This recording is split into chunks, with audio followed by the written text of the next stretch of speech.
Bom dia, paz do Senhor para os irmãos, para aqueles que estão aqui conosco presencialmente, para aqueles que terão a oportunidade de nos ouvir durante a semana ou em outro horário qualquer, né?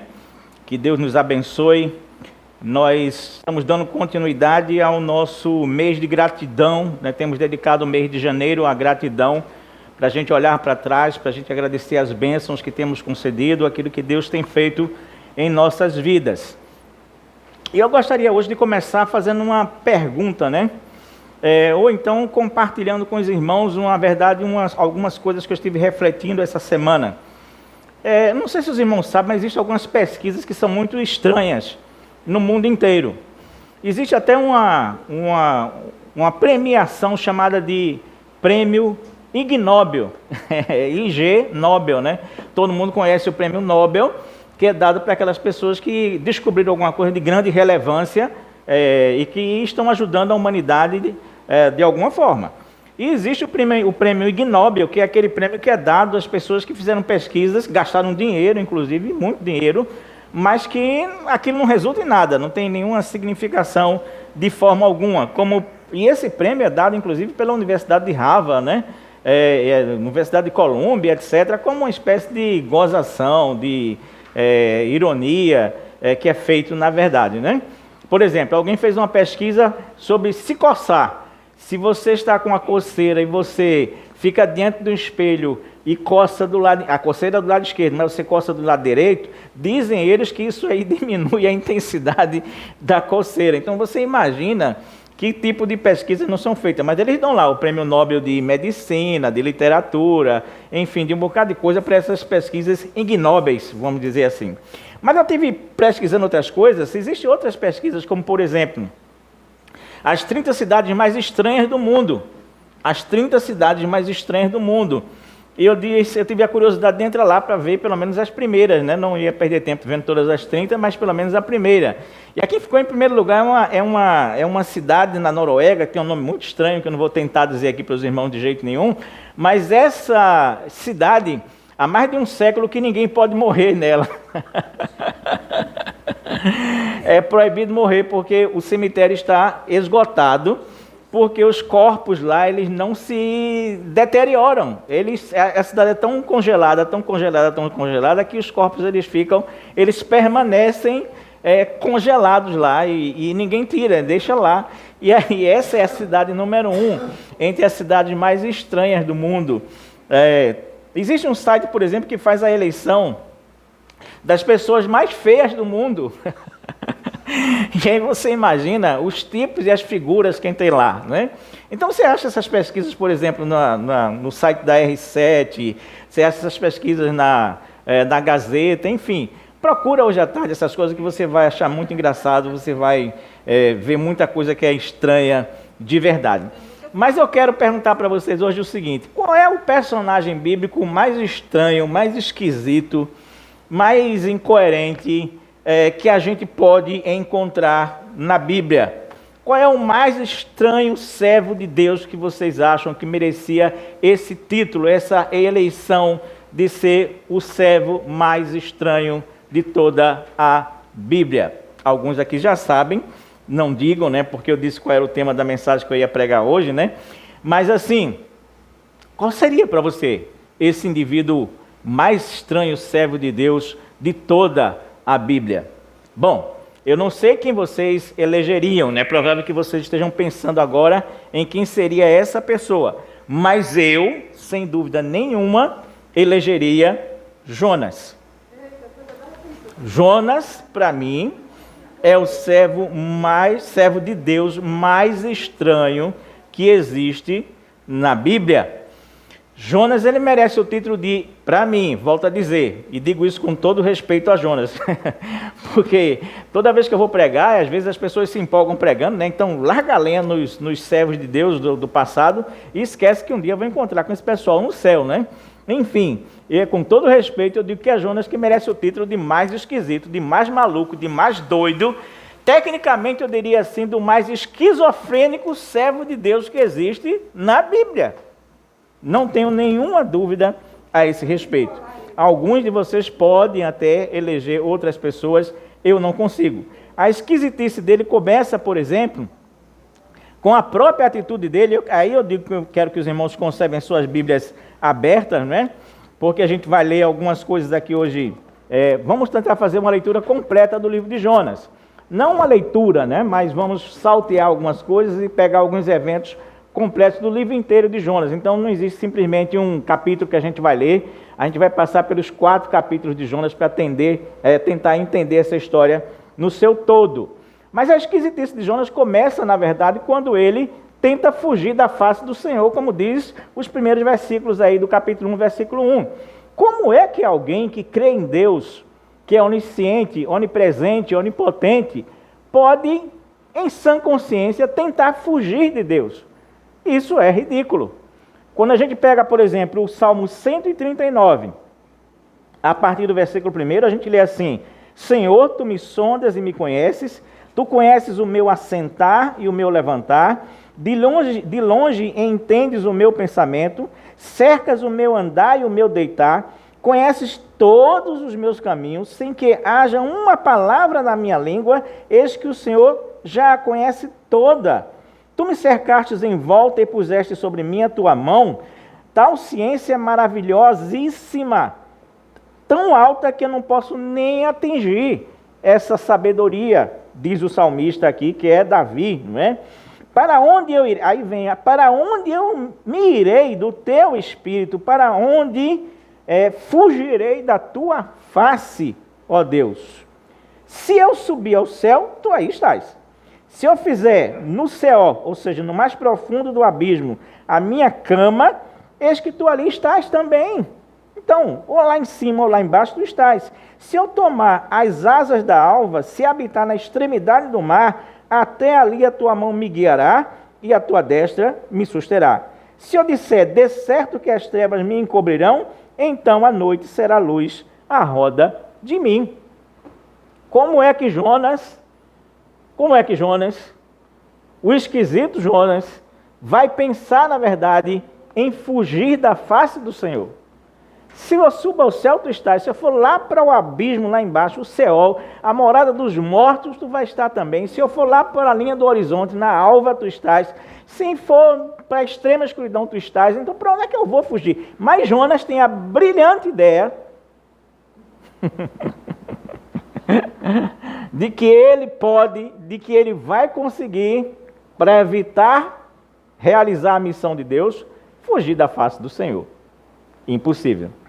Eu acho que às vezes também a gente tem umas crises de Jonas, né, de vez em quando, e eu acho que de vez em quando a gente acha também que a gente pode fazer com alguma coisa que Deus não esteja vendo, que Deus não esteja percebendo, que Deus faça vista grossa e passe por cima disso daí. Às vezes nós temos também as nossas crises de Jonas. Então abra a sua Bíblia agora no livro de Jonas e vamos ler no capítulo 1, algumas coisas aí para a gente recordar, né?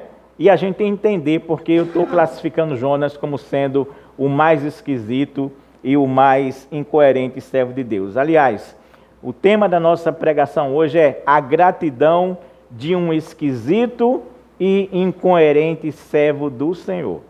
A gratidão de um esquisito e incoerente servo do Senhor. Diz assim, portanto, o capítulo 1 de Jonas: E veio a palavra do Senhor a Jonas, filho de Amitai, dizendo: Levanta-te, vai à grande cidade de Nínive e clama contra ela. Na verdade, a palavra pode ser assim também, e prega contra ela, porque clamar dá a ideia de clamor, né? De você pedir alguma coisa, de solicitar alguma coisa às vezes. E aqui é proclamar, é pregar contra ela, anunciar uma mensagem de Deus contra aquela cidade. E Deus diz assim: porque a sua malícia, a malícia daquela cidade subiu até mim. E Jonas se levantou para fugir de diante da face do Senhor para Tarsis. E, descendo a Jope, achou um navio que ia para Tarsis. Pagou, pois, a sua passagem e desceu para dentro do navio, para ir com eles para Tarsis, de diante da face do Senhor. Mas o Senhor mandou ao mar um grande vento e fez-se no mar uma grande tempestade, e o navio estava para quebrar-se. Então temeram os marinheiros e clamava cada um ao seu Deus, e lançavam no mar as cargas que estavam no navio, para o aliviarem do seu peso. Jonas, porém, desceu aos lugares do porão e se deitou e dormiu um profundo sono. Esse cara é esquisito ou não é, minha gente? Esse cara é incoerente ou não é, minha gente? É um negócio de louco aquilo que a gente vai ler aqui nesse livro de Jonas. E eu estou dizendo isso porque eu ontem não, né? Eu venho fazendo essa leitura durante a semana, mas ontem eu fiz uma leitura muito fria de tudo que acontece no livro de Jonas. E é por isso que eu estou dizendo que esse Jonas, eu acho que ele é muito esquisito e é muito incoerente de verdade. Então, o mundo está acabando, a tempestade está aí, o vento está forte, o navio está quase quebrando-se ao meio. Ele desce para o porão e vai dormir um sono profundo. Não é um sono qualquer, não é leve, é um sono profundo, como diz o texto. E o mestre do navio chegou-se a ele e lhe disse: que tens, dormente? Eu gosto dessa palavra dormente nessa tradução. Levanta-te, invoca o teu Deus, talvez assim Deus se lembre de nós, para que não pereçamos. E dizia cada um ao seu companheiro: vinde, lancemos sortes, para que saibamos por que causa nos sobreveio este mal. E lançaram sortes, e a sorte caiu sobre Jonas. Então lhe disseram: declara-nos tu agora por que razão nos sobreveio este mal. Que ocupação é a tua? E de onde vens? Qual é a tua terra? E de que povo és tu? E ele lhes disse: eu sou hebreu e temo ao Senhor Deus do céu, que fez o mar e a terra. Vocês estão ouvindo isso direitinho? E temo ao Senhor Deus do céu, que fez o céu, o mar e a terra. Imagina se ele não temesse, né?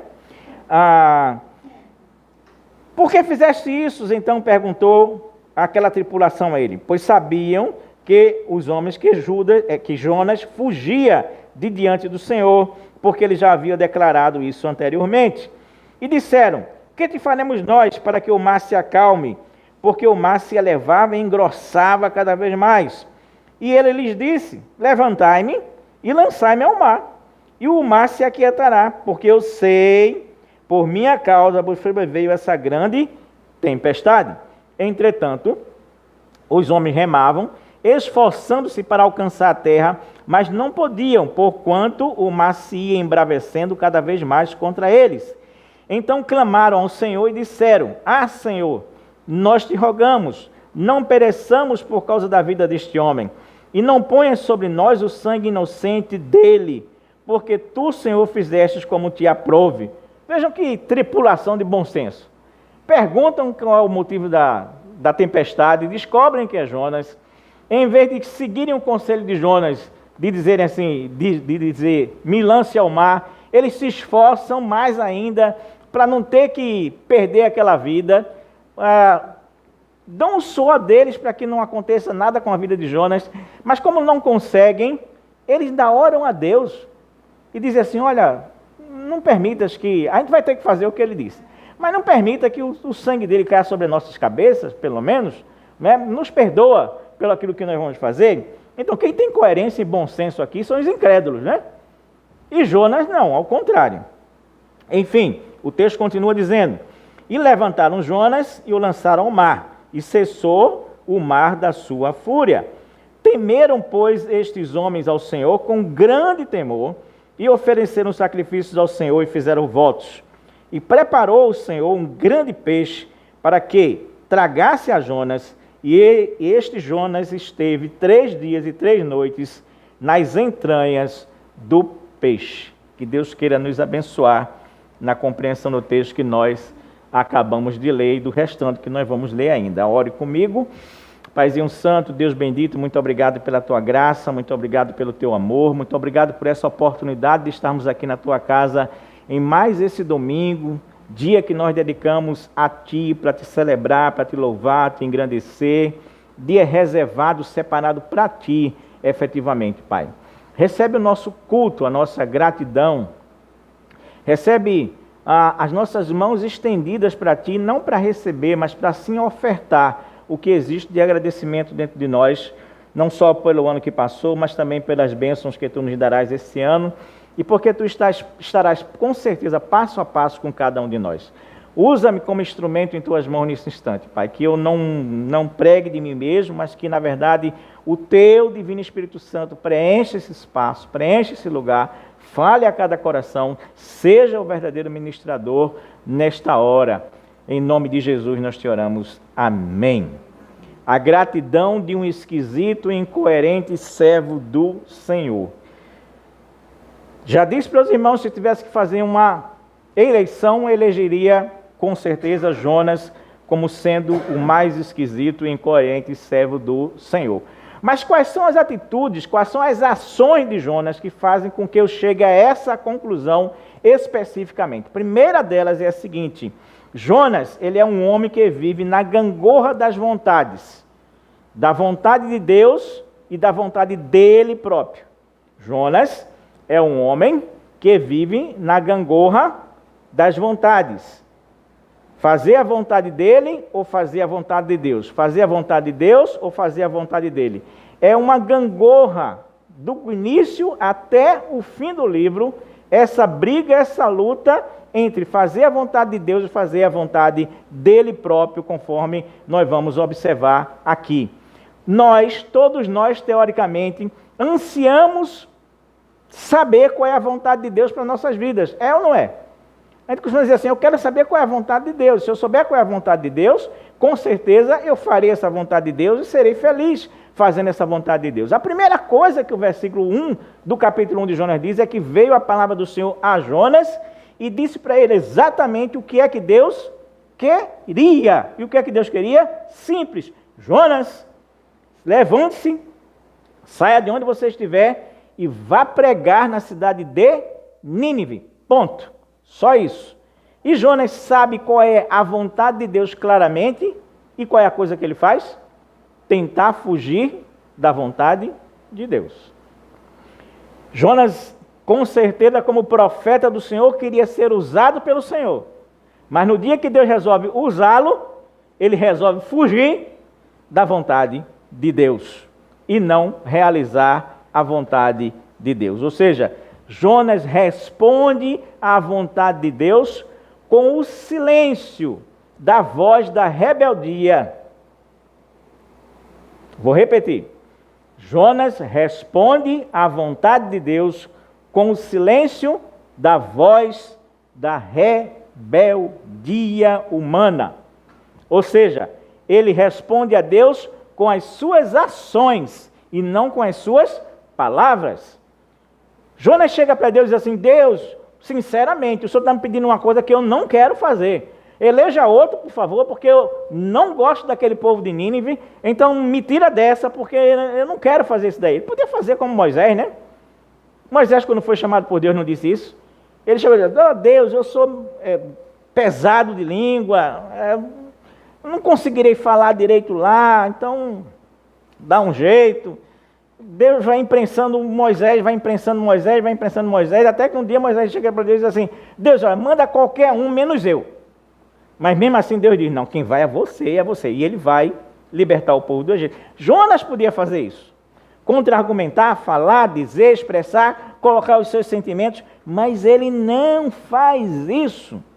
Ele sai da presença de Deus caladinho, quietinho e simplesmente não faz aquilo que Deus pediu. Eu vou pedir para Fernanda, que deve estar aí fora, em algum lugar, o seu substituto imediato aqui, para colocar aquela fotografia que eu pedi que fosse colocada aqui no vídeo. É uma fotografia muito simples, mas que vai nos servir de ilustração para o que eu quero dizer agora. Olha que coisa linda, maravilhosa, fantástica, lindão, parecido com o avô, enfim. Sabe quem é esse? Apresento-vos Bentinho, o famoso Bentinho, maravilhoso Bentinho, que passou um dia inteiro na nossa casa essa semana. Por que eu estou dizendo isso para os irmãos, né? Por que eu estou trazendo a fotografia de Bentinho quando estou falando da rebeldia silenciosa de Jonas? Olha só, Bentinho tem 1 ano e meio de idade. A gente chega para ele e diz assim, não faça isso, ou seja, expressamos qual é a vontade que a gente tem. Ele nos olha com esse olhar, com essa carinha, com esse jeito, dessa forma, e ele faz o quê? Ele calado, sem dizer nada, absolutamente nada, sem dizer nada, ele simplesmente vai lá com o dedinho fazer de novo o que a gente disse para ele não fazer. Entendeu o que eu quero dizer? E a gente chega para ele assim, ó, Bentinho, eu tive 2 DR com ele nesse dia. 2 DR com ele nesse dia. Eu ficava falando com ele ficava olhando para mim, olhando para mim, olhando para mim, e a mãozinha indo pegar novamente nas coisas que ele não devia pegar. Mas ele não tirava o olhar de mim, mas tentava fazer absolutamente o contrário do que eu dizia. Absolutamente o contrário. E pior ainda, tem hora que na verdade a gente diz para Bentinho assim, não faça, ele não faz, mas o que ele tiver na mão ele joga no chão. Pá! Com raiva.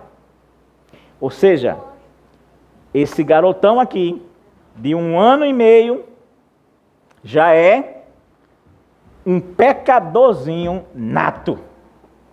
1 ano e meio. 1 ano e meio. Não pense que essas criaturinhas assim são inocentes. Porque a criaturinha que você diz, não, não faça, e ele sorrateiramente vai fazer, ele está lhe desobedecendo. A criaturinha que você diz, não faça, e ele simplesmente expressa a sua raiva jogando o que tiver na mão fora, ele está dizendo que vai lhe desobedecer mais uma vez. Ele é um pecador nato com 1 ano e meio de idade, mas é exatamente isso. O que ele faz, nós fazemos. Silenciosamente, ele não responde nada para mim, nem para a avó. Eu ia mostrar o retrato da avó, tendo uma DR com ele, e ele bem assim, ó, com ela reclamando com ele assim, ele bem assim com ela. Mas eu não quis expor a avó nessa situação aqui, agora, nesse instante. Mas Bentinho é Jonas, Jonas é Bentinho.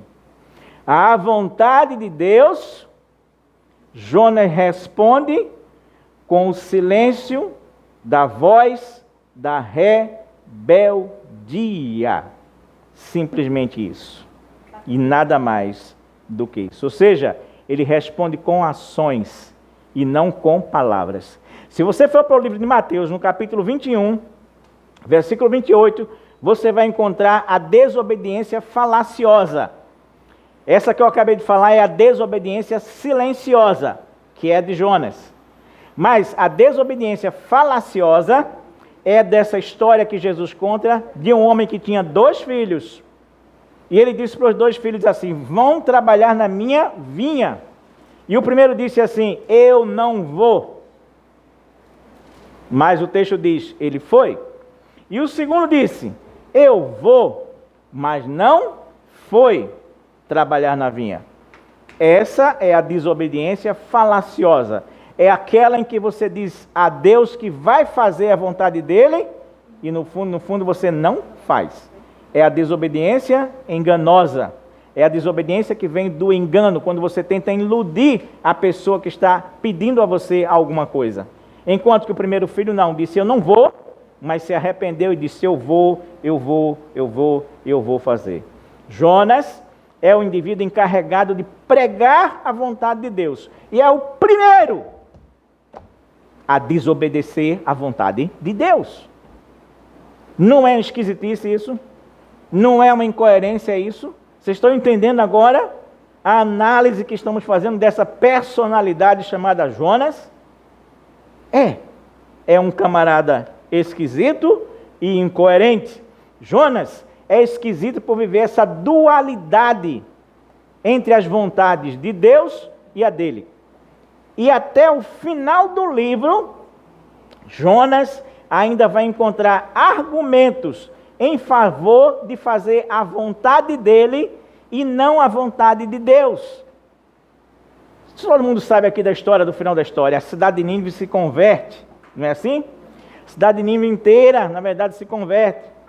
E aí Jonas fica aborrecido, sai da cidade, constrói uma cabana, Deus vai conversar com ele, e ele olha para Deus e diz assim, está lá no capítulo 4, olha para Deus e diz assim, eu sabia que isso ia acontecer, desde quando eu estava na minha terra, que o Senhor, na verdade, e eu disse ao Senhor que isso ia acontecer desde que eu estava na minha terra, que o Senhor, na verdade, é um Senhor que tem pesar, se entristece quando as pessoas fazem alguma coisa ruim e está pronto para perdoá-las.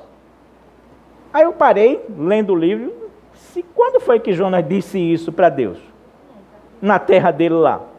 Em que hora? Em que momento? Por que isso não está registrado aqui na Bíblia? Mas você sabe o que é a pessoa não querer abdicar da sua vontade? Você sabe o que é o indivíduo não querer abrir mão da sua vontade? Quando você não está disposto a abrir mão da sua vontade, você inventa qualquer argumento, contanto que a sua vontade prevaleça. E não a vontade de Deus. E não a vontade de Deus.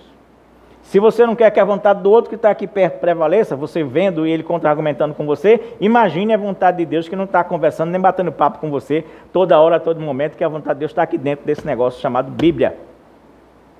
Você entende? Então, Jonas é esquisito, não é? Jonas é muito esquisito, porque ele é o único a ficar, inclusive, mal satisfeito com o sucesso do seu trabalho. É outra incoerência. A cidade inteira se converte, todo mundo se arrepende, larga os seus pecados, e Jonas fica mal satisfeito, não fica satisfeito. Ele olha e diz assim, eu não disse, eu não falei, eu não coloquei, que ia redundar nesse negócio aí. O que eu queria então, pelo amor de Deus? Que fosse Sodoma e Gomorra de novo? Que o fogo descesse do céu, que matasse todas as pessoas? Aí ele ficaria feliz, satisfeito? Pelo amor de Deus, é muito esquisitice. É muito esquisitice. Eu não falei, eu não disse. Jonas é esquisito. Jonas é muito esquisito mesmo. Mas, meus amados, esquisito também somos nós.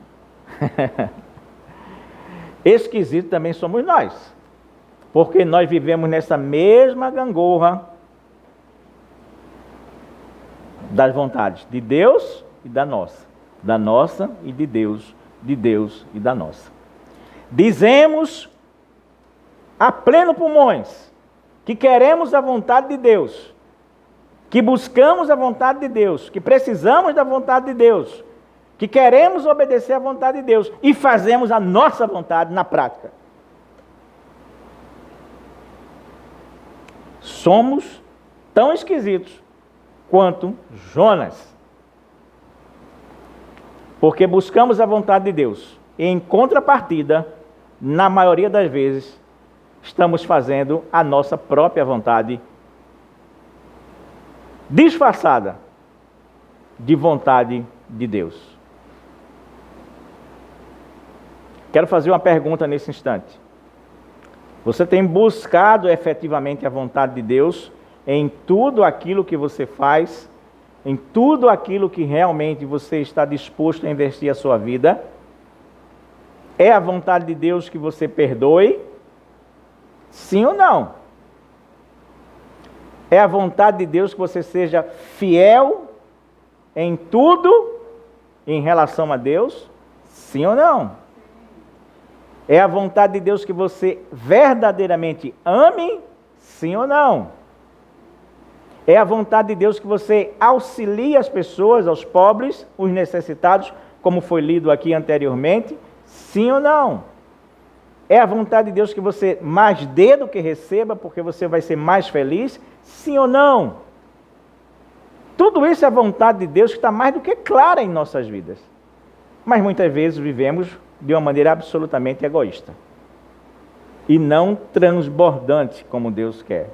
Então, quando eu estou elegendo Jonas como esse servo mais esquisito e incoerente na Bíblia, a primeira razão é porque ele é um homem que vive nessa gangorra da vontade de Deus e a vontade dele. Quando a vontade de Deus prevalece, ele fica lá embaixo e Deus lá em cima. Quando a vontade dele prevalece, ele fica lá em cima e Deus fica lá embaixo. Mas a segunda razão é porque Jonas é o servo que prega o temor e engrandece a Deus, mas ele não teme na prática a Deus. Jonas, ele é um servo que prega o temor e engrandece a Deus, mas ele na prática não teme a Deus. Veja bem, a primeira pergunta que os marinheiros fazem a Jonas, naquele momento em que descobriram que ele era o responsável pela tempestade, é: qual é a tua ocupação? Capítulo 1, versículo 8. Qual é a tua o quê? A tua o quê? Ocupação. Não é quem você é, mas é o que você faz. E o que ele faz está claro desde o início. Ele é profeta do Senhor, ele devia pregar a palavra do Senhor. Ok? Beleza? Na verdade, a palavra lá do original pode ser traduzida também por ministério. Qual é o teu ministério? Qual é o teu ministério? E ele responde dizendo o seguinte: eu sou hebreu e temo ao Senhor. Ele não responde qual é a ocupação dele. Ele diz qual é a raça dele. Eu sou hebreu e temo ao Senhor. E temo ao Senhor? Esse temor, não dá para entender esse temor. Se eu digo que eu temo a Deus, eu estou dizendo que eu tenho respeito por Deus, eu quero obedecer a Deus, eu sou submisso a Deus, eu principalmente quero pensar nas consequências das minhas ações, caso eu não tema a Deus.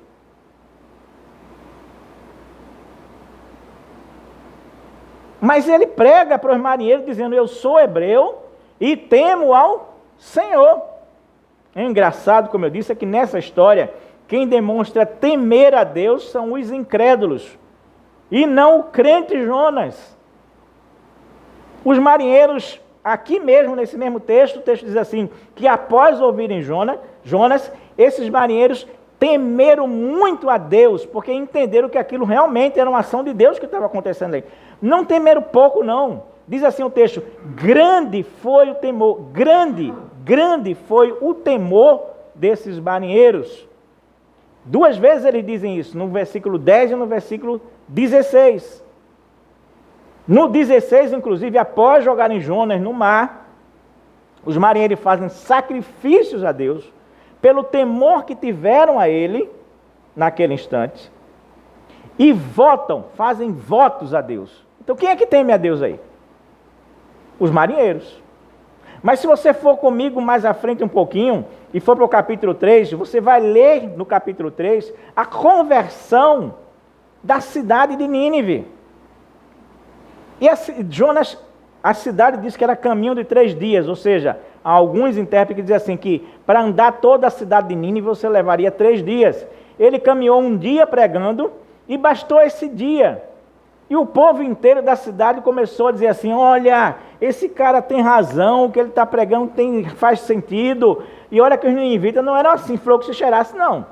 Não era mesmo. Você pega qualquer comentário bíblico, você vai ler lá que eles eram pessoas de altíssima violência, homens de guerra, homens que tinham como prática decapitar os inimigos que eram vencidos e colocar penduradas as cabeças desses inimigos nos muros de Nínive. Também era costume, quando as pessoas chegavam em Nínive, ver uns panos balançando, né? Feito assim em varal, alguma coisa assim, nas janelas de Nínive. Não era pano, era a pele do couro que eles tiravam dos seus inimigos quando os venciam. Ou seja, os ninivitas realmente eram homens de uma extrema violência, sádicos, torturadores. Não eram flor que se cheirasse, mas Jonas entra, prega um dia, e esses homens dizem assim: cara, isso é verdade, a gente precisa se arrepender, vamos nos vestir de pano de sacos, vamos na verdade colocar nossa face no chão, vamos nos arrepender. O rei, quando ouve isso, faz um decreto, dizendo: olha, vamos estabelecer um jejum, e de agora em diante ninguém come mais, nem comida vai ser dada aos animais, porque todos nós faremos um jejum, para que Deus realmente não nos castigue. Ou seja, os ninivitas creram em Deus e se converteram e fizeram um jejum. Entende o que eu estou dizendo para vocês? Quem é que teme a Deus aqui? Quem é que teme a Deus nessa história, minha gente? Os ninivitas. Os marinheiros e os ninivitas. Enquanto isso, Jonas dizia: eu temo ao Senhor. E ainda diz mais: o Deus do céu, o Deus do mar e o Deus da terra. Engrandece a Deus. Coloca Deus em 3 dimensões. Deus é Deus lá em cima, Deus é Deus aonde meus olhos podem ver, e Deus é Deus aqui na terra, aonde eu estou com os pés. Agora me escute direitinho. Ele só não é Deus aqui dentro. Ele pode ser Deus lá em cima, ele pode ser Deus lá embaixo, ele pode ser Deus aqui, mas ele não é Deus aqui. Eu não concebo alguém que de maneira coerente possa dizer que Deus é Deus do céu, Deus do mar, Deus da terra, e eu não lhe obedeço. Porque eu acho que a minha vontade é mais sábia, maior, melhor do que a desse Deus, mesmo eu sendo um pregador desse Deus. Como é fácil discursarmos sobre a grandeza de Deus e não nos apequenarmos diante desse Deus. Você entende?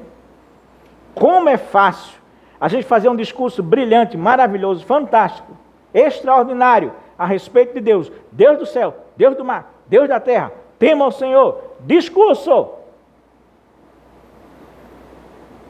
Mas nós não nos apequenamos diante dessa grandeza de Deus e insistimos, na verdade, em fazer a nossa vontade e não demonstrar na prática nenhum temor a Deus. A pergunta é aqui, como tem sido o nosso discurso sobre Deus e como é a nossa verdadeira relação com Deus na prática. Como tem sido o nosso discurso que engrandece a Deus e como tem sido a nossa relação verdadeira, sincera, honesta com esse Deus que nós engrandecemos e dizemos que é Deus do céu, do mar e da terra, mas parece que em alguns momentos não é Deus dentro dos nossos corações. A terceira razão pela qual eu elejo Jonas como uma pessoa que é esquisita e é incoerente enquanto servo de Deus, é que ele é uma pessoa que vive nos extremos emocionais da existência. Jonas é uma pessoa que vive nos extremos emocionais da existência. Jonas, em primeiro lugar, eu disse, é um homem que vive na gangorra das vontades de Deus e dele. Jonas, em segundo lugar, eu disse, é um servo que prega o temor e engrandece a Deus, mas não o teme na prática. E em terceiro lugar, Jonas é uma pessoa que vive nos extremos emocionais da existência humana. Abra sua Bíblia aí, por favor, comigo, no capítulo 4, versículo 1, que diz assim: mas desgostou-se Jonas, e a versão que eu estou usando é a versão revista e corrigida. O texto diz assim: mas desgostou-se Jonas extremamente e ficou todo ressentido. Todo ressentido. Com o quê? Com o que diz o final do capítulo 3. Vou ler só o versículo 8 do capítulo 3. Mas os homens e os animais estarão cobertos de pano de saco e clamarão fortemente a Deus e se converterão cada um do seu mau caminho e da violência que há em suas mãos. Quem sabe se voltará a Deus e se arrependerá e se apartará do furor da sua ira, de sorte que não pereçamos. E Deus viu as obras deles, dos ninivitas, como se converteram do seu mau caminho, e Deus se arrependeu do mal que tinha dito que eles faria, e não o fez. Mas isso deixou o quê? Jonas o quê? Não só aborrecido, mas o texto diz, extremamente desgostoso. Ou com muita raiva, ou muito inflamado, e ressentido. Mas, porém, todavia, contudo, se você for comigo para o capítulo de número 4, versículo 6, vamos ler assim: Jonas se aborreceu, saiu da cidade, colocou a cabana, Deus botou a árvorezinha lá, a árvore cresceu num dia, fez sombra sobre ele, a árvore, portanto, estava dando sombra, ele estava bem naquele instante. E fez o Senhor Deus nascer uma aboboreira que subiu por cima de Jonas para que fizesse sombra sobre a sua cabeça, a fim de o livrar do seu enfado. E Jonas se alegrou em extremo por causa da planta. Você está entendendo quando eu digo que Jonas é homem de extremos emocionais? Ele desgostou-se extremamente. Ele alegrou-se extremamente. Ele desgostou-se extremamente com a conversão das pessoas. Ele experimenta um extremo desgosto com a conversão dos indivíduos. Ou seja, ele faz do eterno relativo. Aquilo que é para ser eterno, ele relativiza. E ele se alegra extremamente com a árvore que vai nascer num dia e vai morrer no outro. Ou seja, ele relativiza, aliás, ele eterniza aquilo que é relativo. Você entende que gente é gente e árvore é árvore? Sem nenhum problema com o pessoal ambientalista, tá? Eu estou só fazendo a comparação que entre uma árvore e um homem, você precisa dar mais valor, evidentemente, a um homem, a um ser humano, do que a uma árvore. Mas Jonas, ele se desgosta, porque as pessoas se convertem e vão passar a eternidade com Deus. E ele fica extremamente alegre, porque uma árvore nasceu e dá sombra sobre a cabeça dele. Espera aí, né? É esquisito ou não é? É incoerente ou não é? Portanto, ele experimenta extrema alegria de um lado, por uma coisa que é relativa, e um extremo desgosto por outro lado, por uma coisa que é eterna, como Deus nos fez. Jonas, portanto, é um extremista que vive na sua paleta de cores entre um extremo e outro emocional. Extremo e outro emocional. Portanto, ele também só pode ser uma pessoa bastante ressentida, como diz o versículo. Você reparou como quem é extremista é todo ressentidozinho? Oh, meu Deus! Como é que aconteceu isso comigo? Eu não lembro. Se magoa com qualquer leseira, com qualquer besteira, com qualquer coisa. Hoje o pessoal está tudo no milindre. Tudo no milindre, pelo amor de Deus. Qualquer coisa é politicamente correto, não pode, porque não sei o quê. Você não pode brincar, não pode fazer isso, pode fazer aquilo, não tem nada. Você é todo tolhido, porque senão o bichinho vai se ofender, vai fazer pequeno. Eu não estou dizendo que as pessoas não têm os seus problemas históricos, né? Existe isso. A gente precisa corrigir, mas não precisa se milindrar tanto, não. Porque parece que não se tem mais garra, gana, topete, parece que nada mais é brincadeira, parece que tudo sinceramente, o pessoal está ficando muito sensível, sabia? Extremamente sensível por coisas que não valem a pena e são simples. Você sabe o que é que diz aqui o texto bíblico?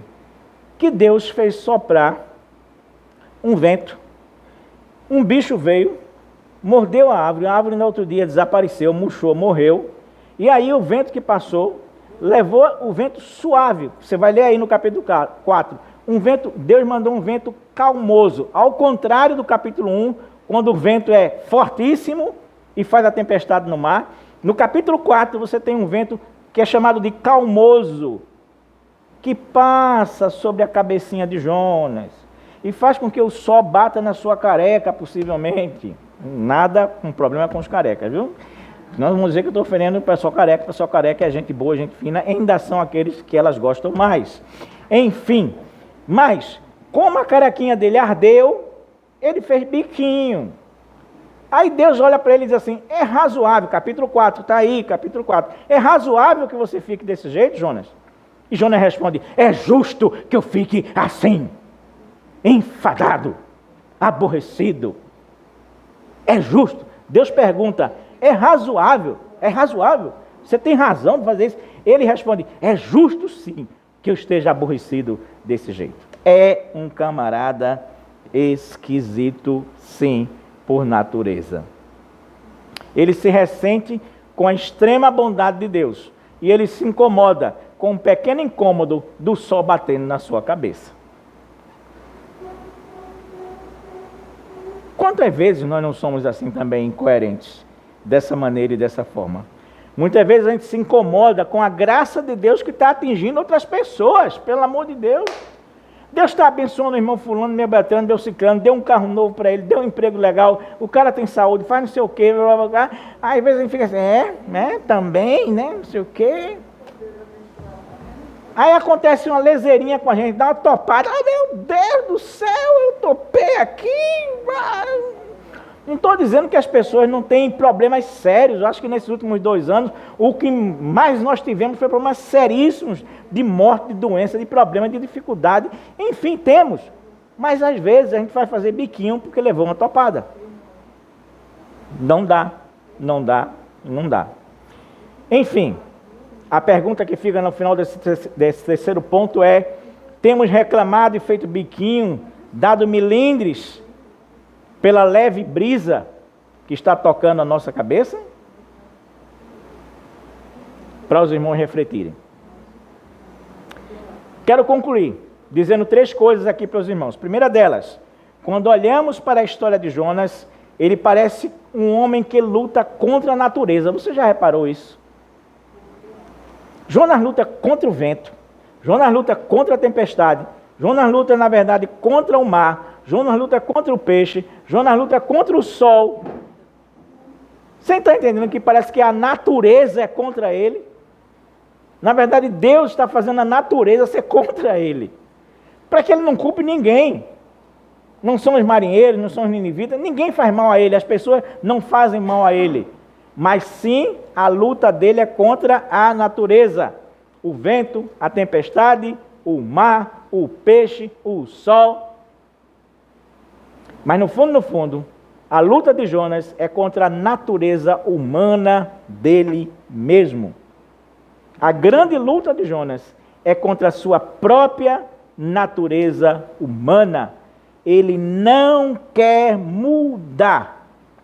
Essa estranha natureza humana que Jonas tem, ele não quer abdicar dela, ele não quer largá-la. A gente vai até o final do livro e a gente termina o livro e a gente não sabe o que esse danado decidiu da vida dele dali em diante. Não sabemos. Não sabemos. A luta dele não é, portanto, contra a natureza, mundo. É contra a sua própria natureza humana, contra a sua sensibilidade exagerada, contra as suas emoções que ele não consegue vencer de jeito nenhum no seu dia a dia. Segunda coisa que eu quero dizer. Antes de dizer a segunda coisa, eu quero dizer assim: você tem lutado contra a sua natureza humana? Você lembra de Paulo dizendo assim: o bem que eu quero, esse eu não faço. O mal que eu não quero, esse eu termino fazendo. É uma luta contra quem? Contra a sua própria natureza humana. Segunda coisa que eu quero dizer é: quando nós olhamos para a história de Jonas, nós vemos existem 5 grandes coisas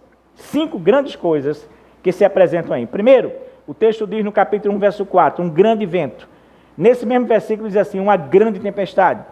No versículo 1, 8 e 16 fala do grande temor dos marinheiros. No versículo 1, 17 fala do grande peixe preparado por Deus para o engolir. No capítulo 4, aí sim, versículo 2, o próprio Jonas diz assim: eu sei que tu és misericordioso e que grande é a tua bondade. Grande é a tua bondade.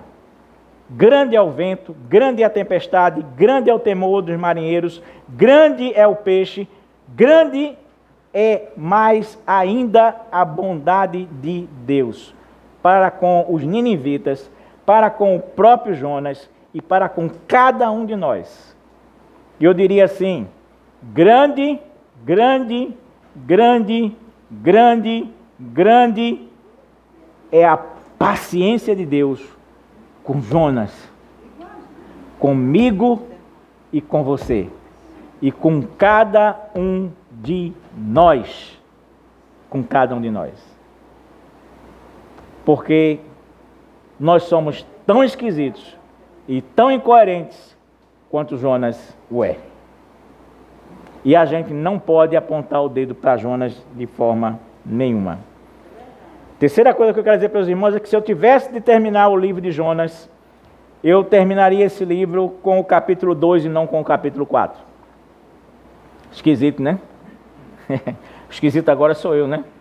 Mas se eu tivesse que terminar esse livro, escrevendo ele, eu terminaria com o capítulo 2 e não com o capítulo 4. Porque o capítulo 2, ele tem uma das mais bonitas orações que existe escrita na Bíblia inteira.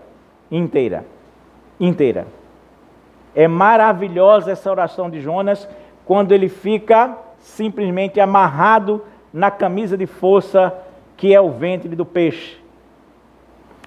Quando Jonas fica absolutamente imobilizado, quando ele não pode exercer a vontade dele de forma alguma, de jeito nenhum, de maneira nenhuma, ele vira crente de novo.